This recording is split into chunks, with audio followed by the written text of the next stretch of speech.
இன்றைக்கி நம்ம வயலில் கீரை பறிக்க போகலாம். இது மூக்கரட்டை, இது செடி மூக்கரட்டை, இது கொடி மூக்கரட்டை, இது பருப்பு கீரை, இன்னும் தொய்யாக்கீரை, அதுக்கப்புறம் சாட்டரணை, மணத்தக்காளி கீரை, இப்போ குப்பைக்கீரை.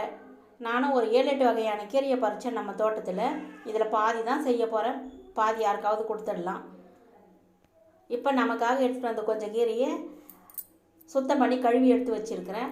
ஒரு வாணலில் 2 ஸ்பூன் எண்ணெய் விட்டு ஒரு 10 பச்சை மிளகா, பூண்டு, கீரை எல்லாத்தையும் போட்டு நல்லா வதக்கணும்.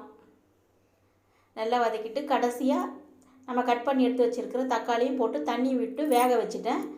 இப்போ இதுக்கு ராகி களி செய்ய போகிறேன். இப்போ இந்த கீரை வேகிறதுக்குள்ளே ராகி களி உருட்டி ரெடி பண்ணி வச்சிடுறேன். இப்போ பாருங்கள், தாளிக்கிறதுக்கு வடகம். இது நாமளே வீட்டில் செஞ்ச வடகம்.